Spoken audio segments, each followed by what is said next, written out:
بسم الله الرحمن الرحيم. الحمد لله رب العالمين، والصلاة والسلام على أشرف الأنبياء والمرسلين نبينا محمد وعلى آله وصحبه أجمعين. السلام عليكم ورحمة الله وبركاته. Welcome you all to our lesson number 27 in the book Alumdah Fil Fiqh for the Imam Abi Muhammad Abdullah ibn Ahmad ibn Muhammad ibn Qudama al-Maqdisi rahimahullah ta'ala. And we are still going over the book of trade, Kitab al-Bay', and we have reached the book of loans, Bab al-Qard. And before getting into this new topic, I just like to put a note here pertaining the previous topic which we covered in the previous class, Bay' al-Salam. And if we still remember that Bay' al-Salam is to pay in advance the money and to defer the commodity. And this type of Bay', like we have mentioned in the previous session, once the conditions are met, it becomes permissible.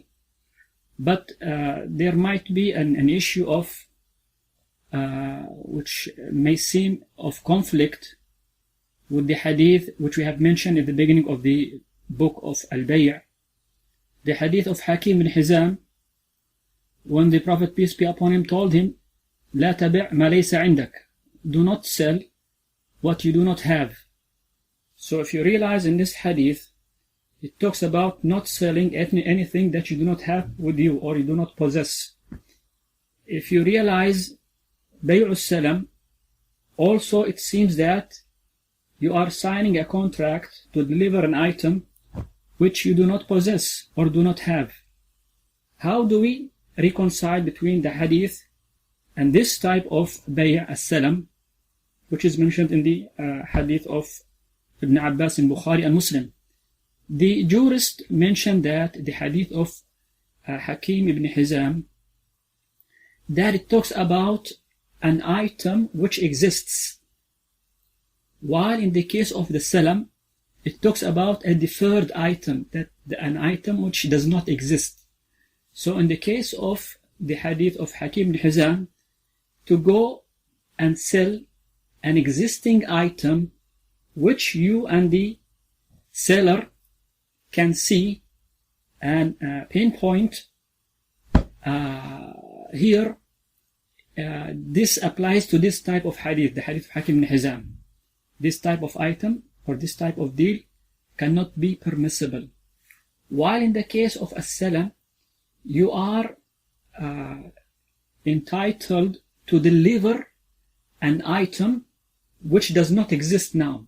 At least around, you need to request that item from abroad, or it might be a crops which you need to plant, and at that moment of the contract was not existing.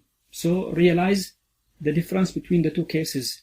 Like in the case of the hadith of Hakim ibn Hizam, some of the contemporary deals that maybe some of the banks are holding, in which a man would come to the bank asking to buy, for instance, a car. And the bank goes immediately and signs a selling contract to this man, while the bank itself did not possess the item which is available, maybe in the next car dealer's store. So in this case, the bank is selling an item which he does not have, he does not possess. This kind of transaction applies to the hadith of Hakim ibn Hizam, where the Prophet forbidden to conduct such a deal. So how to correct this transaction by the bank? The bank can agree with the buyer of the car that he will go buy the car, and then he may sign a contract after the bank possesses the car, sign a contract with that man, and he can sell him that car. So once he possesses the car and owns it, he may sell it, because the car was an existing item at that moment. So this is a point of difference that you need to be aware of, that as-salam is not any clause similar to the transactions which is forbidden, stated in the hadith of Hakim ibn Hizam radiyallahu anhu. Okay, let us move on with the new chapter here that the author is talking about, and he mentioned Babu al-Qard. Al-Qard is lending money. So in its nature, Al-Qard is to give money to someone in which he benefits from, and then he returns the equivalent amount or the same amount, but not the amount itself. I mean, he can take, if someone takes an amount and keeps it with him and then returns that amount back to the lender, this is called a safety or something that was given to you to save it with you to be given back.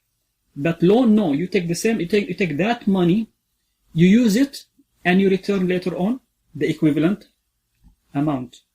And of course, lending money to others, there is something mustahab, highly recommended, and the one who does it, certainly, he wins lots of reward, because it is a type of contract based upon showing pityness to the needy, that you're helping people without trying to benefit from them in any way. So the author here said, rahimahullah ta'ala, عن أبي رافع رضي الله عنه أن رسول الله صلى الله عليه وسلم استلف من رجل بكرا فقدمت عليه إبل الصدقة، قال فقدمت عليه إبل الصدقة فأمر أبا رافع أن يقضي الرجل بكره، فرجع إليه أبو رافع فقال لم أجد فيها إلا خيارا رباعيا، فقال أعطوه فإن خير الناس أحسنهم قضاء. This hadith, like in Bukhari and Muslim, that the Prophet borrowed from someone a camel, a young camel. And then later on, when the Prophet, peace be upon him, the camels of Sadaqah came to him, and it was time to pay back the man who lent him, sallallahu alaihi wasallam, the camel, he commanded his servant Abu Rafi' to go and reimburse the lender what he has given the Prophet, which is a young camel. So Abu Rafi' went on and looked among the camels, and he could not find the similar age to return back to the man, the same age like he lent the Prophet, peace be upon him. But he found an older one. The Raba'iyya is, which is almost 7 years old, while the Bakr is almost 2 years old. And usually the older, the more precious the camel is. Then the Prophet, after Abu Rafi' told him he could not find the right age to be given back to the creditor, he said, give him better. Meaning give him the Raba'iyya, which is the older. فَإِنَّ خَيْرَ النَّاسِ أَحْسَنُهُمْ قَضَاءً. The best of people, or the best amongst people, is the one, whenever he pays back, he is perfect in his paying back. He's better, he's good in paying back people. So this is a hadith which recommends that we, if someone does something good to us, we return it in a better way. So from this hadith comes the statement of the author after that, and he said, وَمَنِ اقْتَرَضَ شَيْئًا فَعَلَيْهِ رَدُّ مِثْلِهِ إِنْ كَانَ مِثْلِيًا. Whomever borrows something, then he should return the equivalent of that thing, if it had an equivalent. Meaning that if it does not have an equivalent, then he should return the equivalent price of that item. And he said, وَيَجُوزُ أَنْ يَرُدَّ خَيْرًا مِنْهُ لِلْخَبَرِ. And he said it is permissible that he returns better than what he had borrowed for the hadith mentioned in the very beginning. So if someone borrows something from someone, according to the madhab here, you may return something better in quality, meaning in the quality of the item, not the quantity. This is a statement mentioned by some of the fuqaha. And some say it is fine if you even return better in quantity, given that it was not stipulated when the lending contract was done between the two parties. So if someone goes and borrows money from someone, if the creditor stipulates that you pay him more or better, here becomes riba. But if the creditor does not say anything at all, and when the due time for the loan to be paid back, the debtor paid more in this case, or gave something of a better quality, they say it is permissible to do so, and they use the hadith mentioned in the beginning of the chapter as an evidence to support the transaction. And he said then, وأن يقترض تفاريق ويرد جملة إذا لم يكن بشرط. He said if somebody borrows something in payments, for instance, he borrowed from someone the first day 100 riyal, the next day another 100 riyal, until the end of the month. Here they say, if he does that, it is fine at the end of the month to pay him the total amount, which is 3,000 riyals, for instance. So to borrow as in installments or in smaller amounts at the end of a specific period, once it accumulates, you may pay back the entire amount. He said, but this is permissible if it were not stipulated by the creditor. So if it were not stipulated by the creditor, it is fine to do so, to pay the total amount at the end of the period. But if it were stipulated by the creditor, here, like Ibn Qudama is saying, it's not permissible to do so. Although other scholars, other jurists, they mention that it is fine to do so in this case. And then he said, وَإِنْ أَجَّلَهُ لَمْ يَتَأَجَّلْ. Here, as we should realize that the contract of lending money, they call it عقد حال. They call it عقد حال, meaning that a type of contract which the creditor has the right to ask to be paid for him back anytime he wishes. Even if they made a deal that I lend you 10,000 riyal now to be paid after 6 months, they said the creditor has the right to ask for the money anytime he wishes.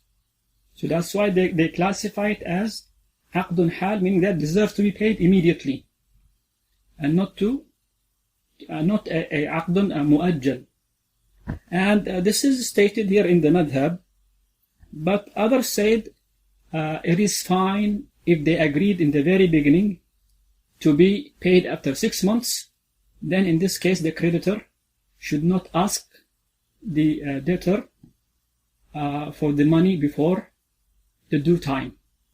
So this is the madhab, but there is another position said by some of the jurists of the Hanabila, that it is fine to agree to deter the payment until a specific date. Once they agree upon that, then the creditor should not ask for his money back before that agreed upon time. And then he said, وَلَا يَجُوزُ شَرْطُ شَيْءٍ يَنْتَفِعُ بِهِ الْمُقْرِضِ. They said it's not permissible for the creditor to stipulate anything in the deal, in the lending contract, because if he does so, then this is قرض جر نفع. This is a loan or a lending which led to the creditor getting some benefit from. So if he does that, here it becomes a sort of riba, especially if he stipulates in the very beginning of the lending contract to get any benefit. For instance, if somebody lends someone 10,000 riyal and he stipulates that I should stay in your house or use your car because of this lending contract. We said this is haram and it's not permissible to get any type of benefit from the loan in this regard. Why is that? Because the lending contract, it is based upon pity and looking to the need of those who are in a state of poverty and need for the money. But it is fine, like I said here, إلا أن يشترط رهنا أو كفيلا. But it is fine if the creditor stipulates that he should get a pound or a guarantor as a security to make sure that the debtor will return the money back. So to ask for security and to make it as a condition in your lending contract, they say this is fine to do so. So the issue of the pound, which we'll talk about in coming chapter, is an item that can be sold to be kept with the creditor and held as a security with him until that person pays back, and if he does, he gets his pound back. أو كفيلا, meaning a guarantor who, in this case, if the debtor fails to pay back, then or for some reason does not show up during the due time of the payment, then the guarantor here must bring the debtor to the creditor in this regard. And he said, ولا تقبل هدية المقترض إلا أن يكون بينهما عادة بها قبل القرض. So if the debtor gives a gift to the creditor before the due time, they said it's not permissible unless it is a tradition or a custom between both of them to give gifts to each other in specific times. For instance, Amr lent Zayd some money, and it is a habit between Zayd and Amr that when Ramadan comes, Zayd gives to Amr some dates as a gift. They say this is fine if it is a habit between them, but if it were not a habit, then in this case it's not permissible to give gift before the payment is due. Then the author rahimahullah ta'ala moved to another chapter, which is Babu Ahkam al-Dayn, a chapter pertaining the rulings of debt. And it is also relevant to the issue of al-Hajr. Al-Hajr means if somebody becomes bankrupt and there are creditors claiming their money from him, there is a case where the judge may hold his wealth from being used by him and to give the creditors their money in this case. So if you notice the difference between lending and debt, the lending that we covered in the previous chapters is pertaining money given as a loan to someone, while at the end the debt is due to buying a product or a commodity, and you buy it based on credit. So you'll pay for that commodity after some time. This is called dayn, debt. While borrowing money, it's called qard. And notice in the case of the qard, the lending, we said that the contract is aqdun hal, that a contract which is should be paid immediately in its nature. While in the case of the dain, no, if you buy something on credit and you agree between you and the seller to pay after 6 months, for instance, then he cannot claim it from you any time before the due date. So he must wait until the due date comes, and then he may claim the money he needs that you buy the item for. Here the author said, rahimahullah ta'ala, من لزمه دين مؤجل لم يطالب به قبل أجله ولم يحجر عليه من أجله ولم يحل بفلسه ولا موته إذا وثقه الورثة برهن أو كفيل. He said, whomever there is a debt, a deferred debt is upon him, he should not be asked to pay the debt before the due date. Like I said, someone bought a piece of appliance, kitchen appliance, and the agreement between the buyer and the seller is to pay after 4 months, for instance. Then before the due date, the seller has no right to ask for the payment. You should wait until the time due of the payment comes, then he may claim the buyer to pay the amount they agreed upon. So he should not be asked for the deferred amount before the due time. وَلَمْ يُحْجَرْ عَلَيْهِ مِنْ أَجْلِهِ, and we cannot go and report him to the judge to hold him from doing any deal with his money. Why? To get back the debt in this case. No. If the amount was not due yet, then we have no right to go and to report him to the judge to claim as he is a bankrupt person. Therefore, he should have no right to sell or buy with the properties or money that he has. Also, that deferred payment, it should not be due if he becomes bankrupt or if he dies, as long as he had written that deferred payment in a paper by stating, for instance, a pawn or a pledge to be held with the creditor, or a kafil, a guarantor, as an evidence that the buyer owes some money to the creditor. So if he has placed a pawn or a guarantor for this debt, then the seller of the piece of appliances has no right to claim the money before the due date.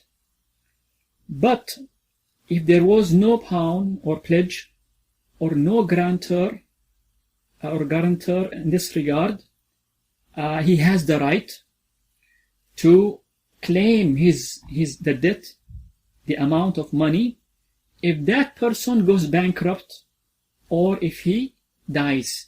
Meaning he goes to the heirs and he asks them, before they disseminate the wealth of that man or do any action with it, that he should be paid for the debt that he's claiming from their father or relative. So as long as there is no pawn or pledge or no guarantor, then he has the right to claim the debt if that person goes bankrupt or he dies. And then he said, وَإِنْ أَرَادَ سَفَرًا يَحِلُّ فِيهِ الدَّيْنِ قَبْلَ مُدَّتِهِ أَوْ الْغَزْوَ تَطَوُّعًا فَلِغَرِيمِهِ مَنْعُهُ إِلَّا أَنْ يُوَثِّقْهُ بِذَلِكَ. Similarly, the case here, if that man who bought that piece of appliances wants to travel, and he's not going to come back until after the due date for the payment comes. So in this case, the creditor has the right to stop him from traveling until he pays him, in this case. Or if he's going to travel to go to fight for the sake of Allah subhanahu wa ta'ala in a non-obligatory jihad, for instance. Jihad tatawwu, optional jihad. If he's going for jihad, which is optional, not obligatory, here they say he has the right to stop that person from going for jihad until he pay him. Unless that person who's willing to travel, the debtor, he places a pound or a pledge with the creditor, or he assigns someone as a guarantor on his behalf. If he does not show up, or if he does not come back, then to be taken from the pound, or that guarantor, he goes and he pays back for the creditor. And then he mentions the categories of people who are debtors and deserve or are obliged to pay to a creditor. He mentioned the first case. One case is if someone is impoverished and has no money at all. So this person, the creditor, should not ask him to pay. He should wait for him until he's financially capable to pay him back, and he should not report him to the judge to be put into jail. So this is for the totally poor person. And if a person is well-being, he has enough money, he can pay back the debt. In this case, the creditor has the right to ask him to pay him, and if that person refuses, then the qadi, the judge, should take the wealth of that man and take the amount due from that man and give it to the creditors, or he may put him into jail. The third case, if someone has some money and the creditors ask him to pay them back, and the debt is more than the money that he owns. In this case, if the creditors report him to the judge, then the judge is entitled to stop that man from holding any monetary transactions at all. He holds his property and his wealth from being used by this person who is in debt until he gives from this remaining money that he has to the creditors proportionally. Each one gets a share of this money.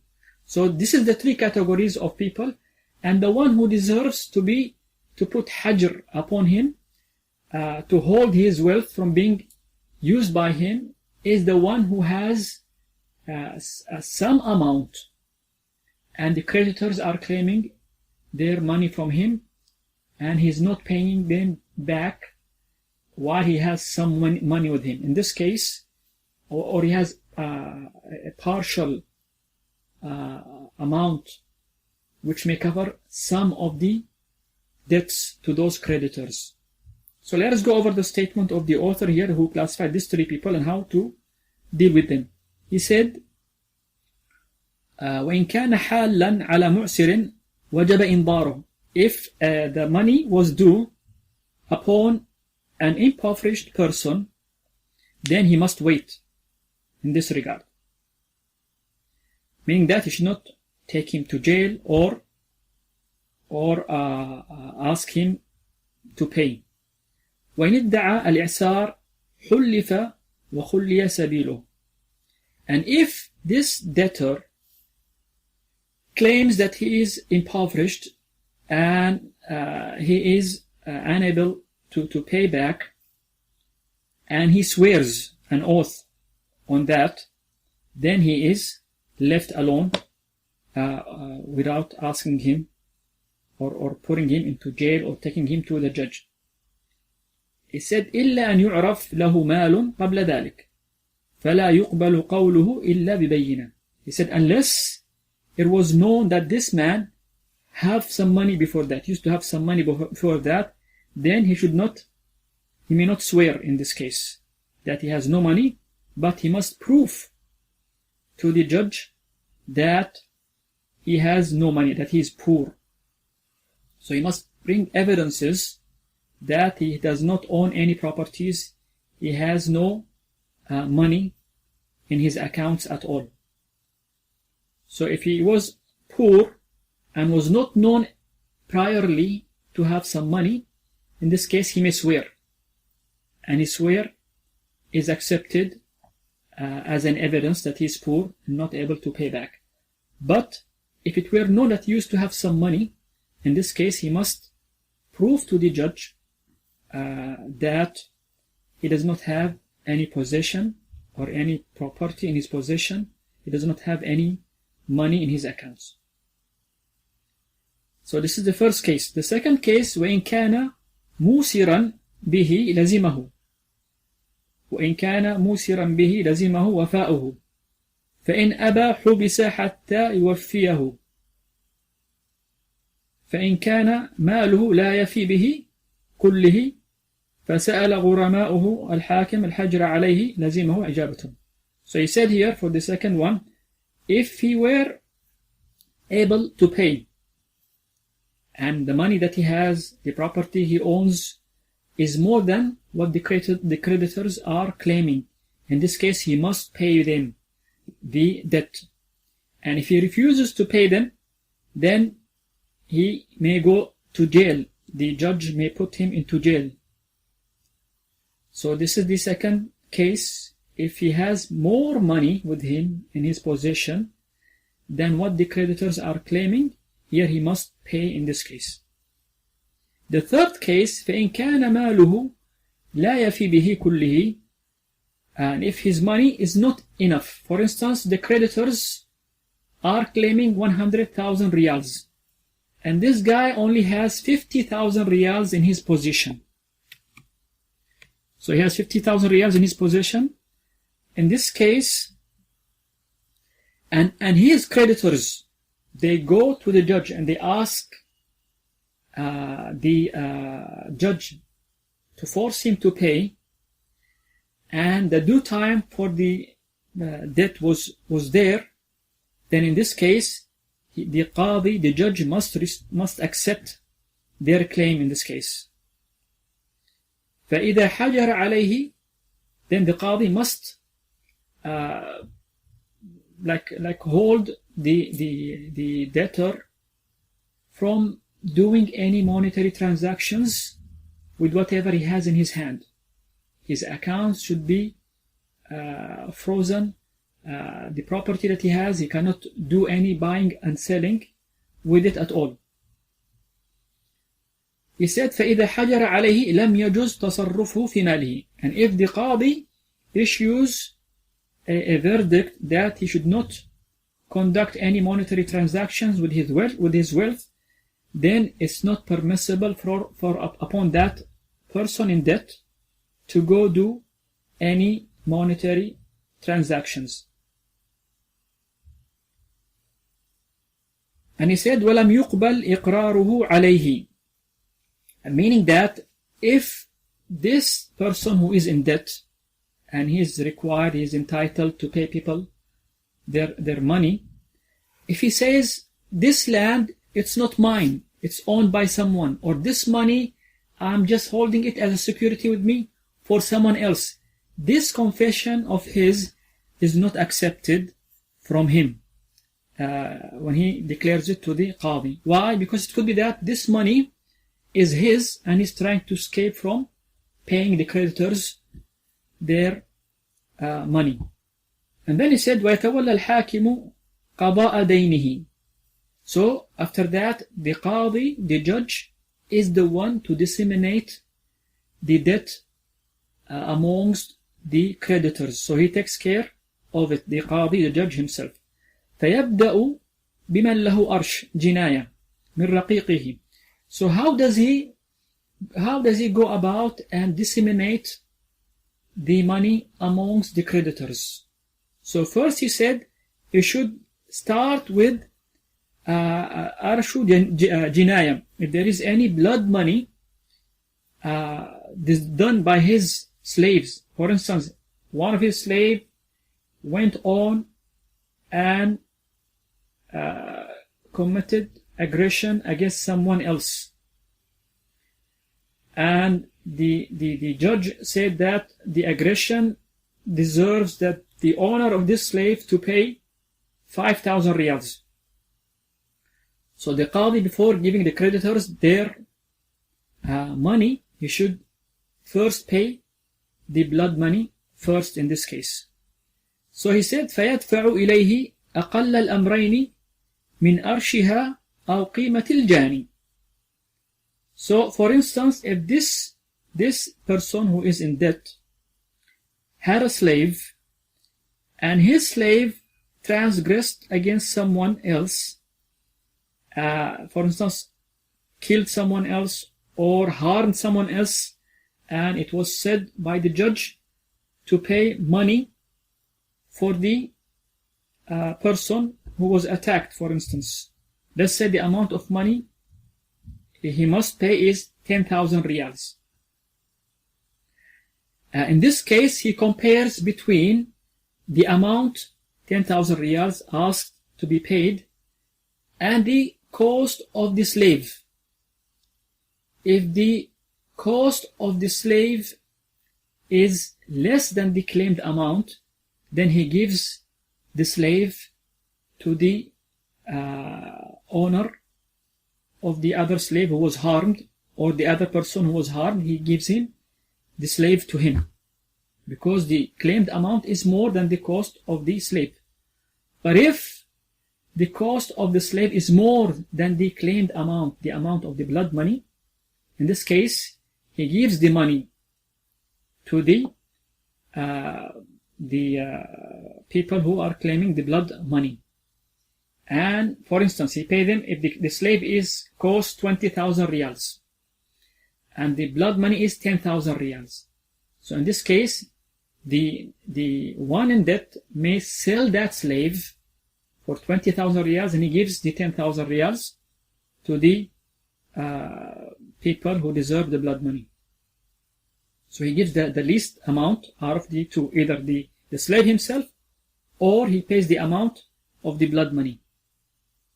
Of course, those are examples were seen and practiced during their time. Then he said, ثم بمن له رهن فيدفع إليه أقل الأمرين من دينه أو ثمن رهنه. Similarly, the case, if this person in debt had a pledge or a pawn with someone. Let's say he had a car worth 20,000 riyals. Okay, and it was a because there is a pawn in the issue, where the other creditors have no pawn or pledge at all, but the one who has pawn, he has priority over the other creditors. So in this case, what is to be given to the one who is holding this pledge? The least amount is to be given to him. For instance, if the debt deserving to that person who is holding the pawn is 10,000 riyals. We said the car worth 20,000 riyals with him as a pawn. If the debt was worth 10,000 riyals. So in this case, the one who is in debt will give the least, comparing the car cost to the deserving amount to be paid to this creditor. So he gives the least, which is 10,000 riyals. So the car is sold and the debtor gets 20,000 riyals, out of which 10,000 is given to the creditor. But if the opposite is true, meaning the debt is, let's say, 30,000 riyals, and the pound, which is the car, worth 20,000 riyals. In this case, he gives the car to the creditor who had that car with him as a pound. So he gives the least in cost of the two.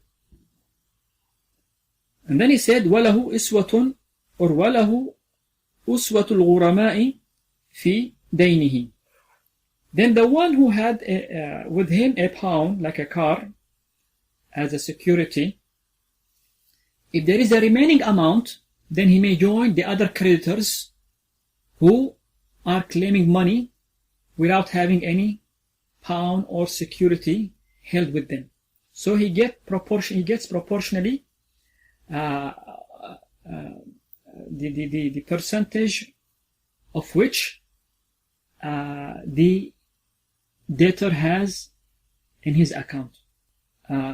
For instance, let's say the creditors in total they're claiming 50,000 riyals, or sorry, 100,000 riyals, and the one in debt only has in his possession 50,000 riyals. So here, what is the difference between 100,000, which is claimed by the creditors, and 50,000 riyals, which is with the debtor in his balance or accounts? The percent difference is 50%, right? He has the debtor he owns only 50% of the claimed amount by the creditors. So in this case, he gives every creditor 50% of what he claims. So if creditor 1 is claiming from him to pay him 10,000 riyals, he gives him only half of that, 5,000 riyals, which is 50%. If the second creditor is claiming 30,000 riyals, so he gives him 50% of that, which is 15,000 riyals.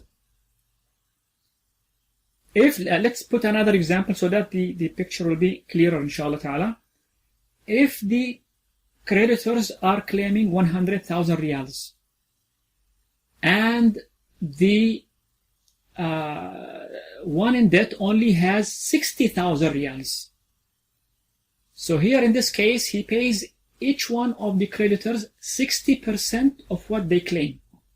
So if the first person is claiming 10,000 riyals, he'll be given by the judge only 6,000 riyals, which is 60% out of the 10,000 riyals, and so on with the remaining creditors. So each one gets 60% of what he's claiming. He said then, ثم من وجد متاعه الذي باعه بعينه لم يتلف بعضه ولم يزد زيادة متصلة ولم يأخذ من ثمنه شيئا فله أخذه. He said, if someone sold something, for instance, remember the piece of appliance that man bought on credit, and then if that man goes bankrupt, the buyer, he said, whomever sold a specific item which is still available with the one in debt, if that item was not defect or partially defected and did not increase, for instance, if he sold him a cow, that cow did not grow bigger, or that sheep did not grow wool on it, and also another case, if he bought him, if he bought something and he did not pay anything back to the seller. Again, if he did not pay back to the seller anything at all, and the previous conditions were not met, then that creditor deserves to take his item back to his store. So he may take that item back to his store if there was no defect or partial defect to the item. It did not increase, if it were an animal, for instance. He did not pay any installments for that piece of appliances, for instance. If none of that happened, then the creditor or the seller of that item, he has precedence to or he has the priority to go and take that item back to him. So the judge should give it back to him. And the author here mentioned the proof from the Sunnah that the Prophet, peace be upon him, said, من أدرك متاعه بعينه عند إنسان قد أفلس فهو أحق به من غيره. So this hadith in Bukhari and Muslim, that the Prophet, peace be upon him, he said, whomever finds his commodity exactly the same, or it itself, with someone who has gone bankrupt, then he deserves to take it back. He has the right to take it back more than anyone else. So in this case, that item should not be sold and divided amongst the creditors. No, it should go only to the one who sold it, to that person who is in debt, given that the previously mentioned conditions are met. قال ويقسم الباقي بين الغرماء على قدر ديونهم. So after giving the blood money and after giving the rahn, the pound, and taking from the pound the money to be given to that creditor who has a pound with him, and after, if someone found his own item which he sold while maintaining the conditions mentioned, he deserves to take it. After all that, if there is any money left, then it's to be divided proportionally amongst the creditors. Like I said, if the wealth remaining with this person in debt was 60,000 riyals or 70,000 riyals, and the creditors are asking for 100,000 riyals, so in this case, the creditors get 70% of what they are claiming in this case. And then he said, وَيُنْفَقُ عَلَى الْمُفْلِسِ وَعَلَى مَنْ تَلْزَمُهُ مُؤْنَتَهُ مِنْ مَالِهِ إِلَى أَنْ يُقْسَمَ, meaning the debt. So, and it is spent upon the one who goes bankrupt, meaning he needs to eat and drinks, of course, and whomever he is in charge of, meaning his wife and children, before that money is divided. So he may given by the judge whatever he needs to support himself, like foods and drinks, for himself and his children and wife. And then he said, وَإِنْ وَجَبَ لَهُ حَقٌّ بِشَاهِدٍ فَأَبَى أَنْ يَحْلِفَ لَمْ يَكُنْ لِلْغُرَمَاءِ أَنْ يَحْلِفُوا. Here he said, if he is entitled to any money, for instance, or is entitled to some debts given to others. For instance, this person who is in debt, he had some money with someone else, and someone came and testified alone that this man owns this money which is with so and so person. So in this case, this money should be added to the wealth of the one in debt to be then given to the creditors. So if that shahid witness comes and testify that this person in debt has some money with so and so, and if the debtor, the one in debt, refuses to swear that this is his money, then the author is saying here, it's not for the creditors to swear in this case that this is his money. Because when we want to prove that someone owns something, that person needs to bring either two witnesses. Once two people testify that this is his possession, which is entitled to him, then it becomes his. And if he does not find two witnesses, but he finds only one witness, in this case, he is to swear an oath.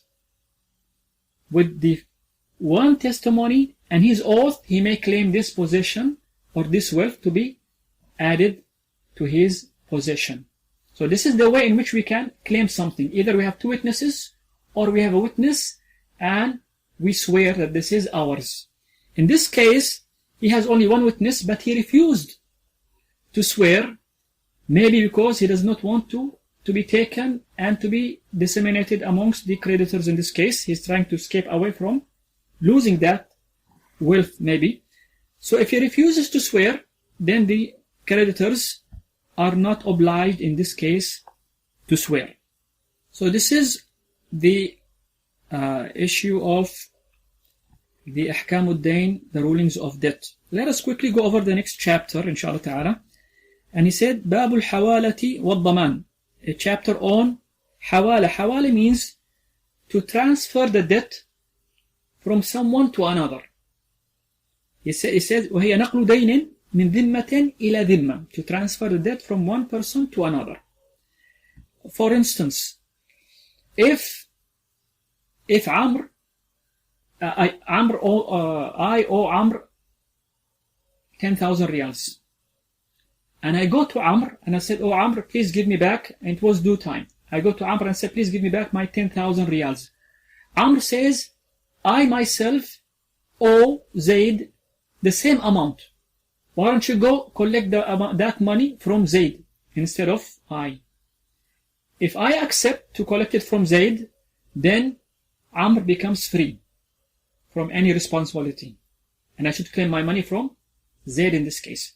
But given that some conditions are to be met, meaning that when he transfers me to Zayd, it must be the exact same amount or more Zayd owns him.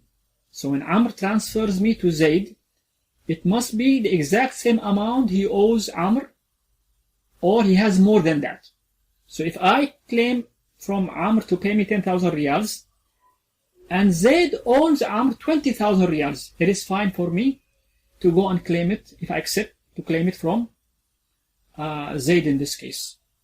But if the amount of money that Zayd is claiming from, or Amr, claiming from Zayd, which is less than 10,000 riyals, he cannot transfer me to that person. So this is the concept of the hawala and how it works. He said, وَمَنْ أُحِيلَ بِدَيْنِهِ عَلَى مَنْ عَلَيْهِ مِثْلُهُ فَرَضِيَ فَقَدْ بَرِئَ الْمُحِيلِ.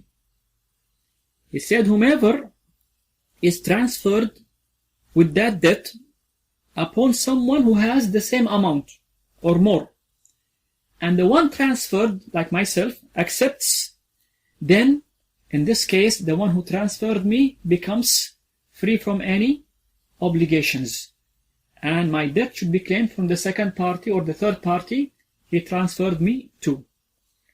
وَمَنْ أُحِيلَ عَلَى مَلِيءٍ لَزِمَهُ أَنْ يَحْتَالِ. Whomever is transferred upon mali. Mali means a rich person who is willing to pay immediately. So if you were a rich person, but you know that person does not pay immediately, in this case, you should not be. The transfer is not acceptable. The transfer is not acceptable.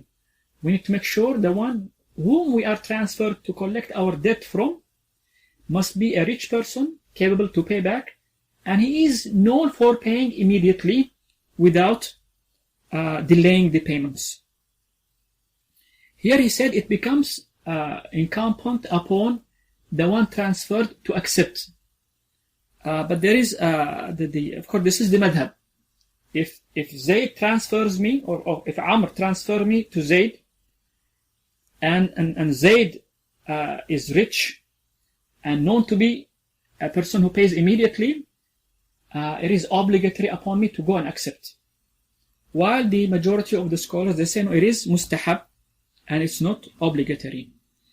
And he used the proof for that, the statement of the Prophet, peace be upon him, back in Bukhari and Muslim, إِذَا أُتْبِعَ أَحَدُكُمْ عَلَى مَلِيءٍ فَلْيَتْبَعْ. If any one of you transferred to a person who is mali, meaning rich and capable, and he pays, he's not a person who delays the payment, then he should accept the transfer to the other person.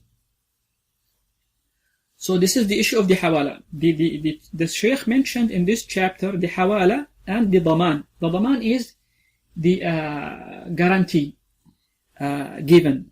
And the guarantee in this case is if I borrow some money from Zaid, and Zaid says to me, go bring someone to ensure that you're going to pay me. If you don't, then I have the right to go and ask from that guarantor to collect my money from him. So this is the idea of the dhaman. If I fail to pay back, or I don't show up in due time of payment, then the creditor has the right to go and ask the guarantor to pay him instead of I. He said, وَإِنْ ضَمِنَهُ عَنْهُ ضَامٍ لَمْ يَبْرَأ. Meaning in this case, if someone becomes a guarantor for the one collected the dain, the debt, or the loan, then the I who took the money will not become free from this responsibility. Although I brought a guarantor with me, till I am obliged to pay back. So I don't become free from responsibility in this case. وَصَارَ الدَّيْنُ عَلَيْهِمَا.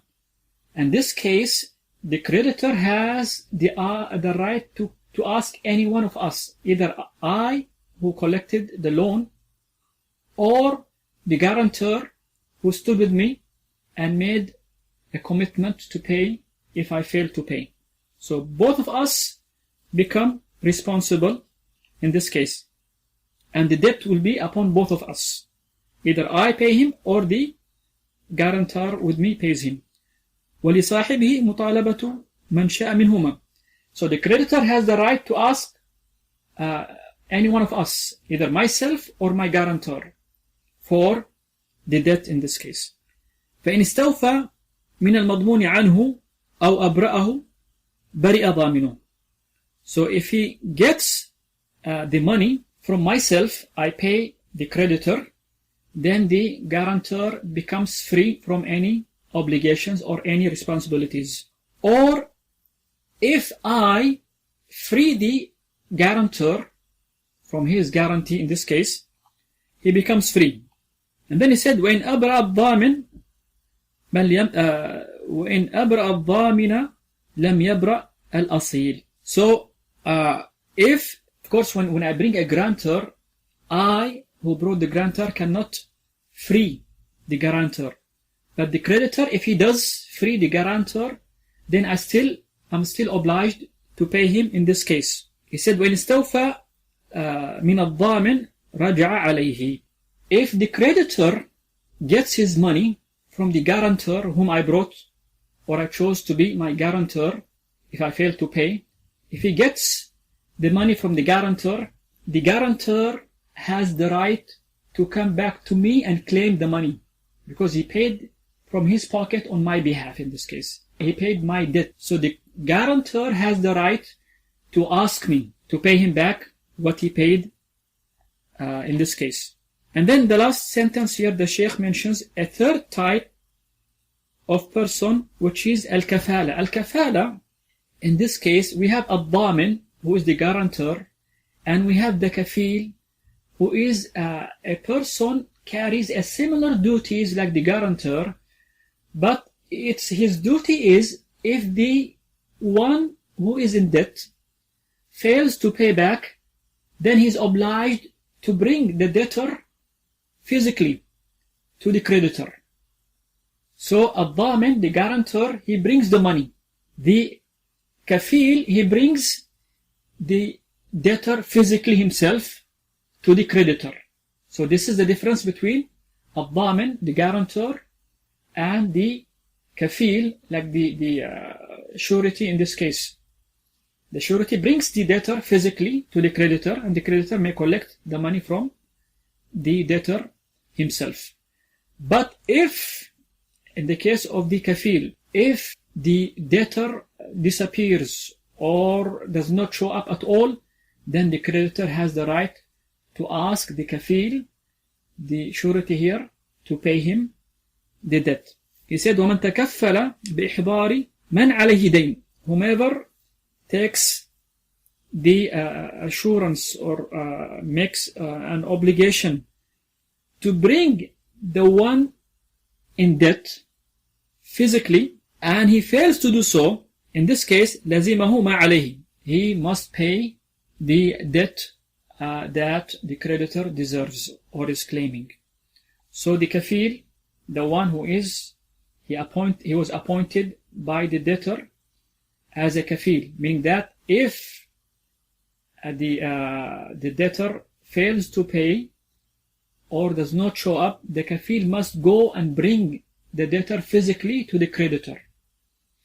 And if that debtor disappears or does not show up, the creditor in this case has the right to go to the kafil and ask him to pay him. And he must pay him. فَإِنْ مَاتَ بَرِئَ كَفِيلُهُ. But in this case, if the one in debt, if he dies, then the kafil is free from any obligations in this case. So this is the ruling of the hawala, transferring the debt from someone to another, and the guarantor taken by the one in debt in this case. And the third case is a person who is appointed as a kafil, meaning to bring the one in debt to the creditor physically. So let us stop here inshallah ta'ala, and barakallahu fikum wa jazakumullahu khaira wa sallallahu ala nabiyyina Muhammad wa ala alihi wa sahbihi wa sallam. Assalamu alaikum wa rahmatullahi wa barakatuh.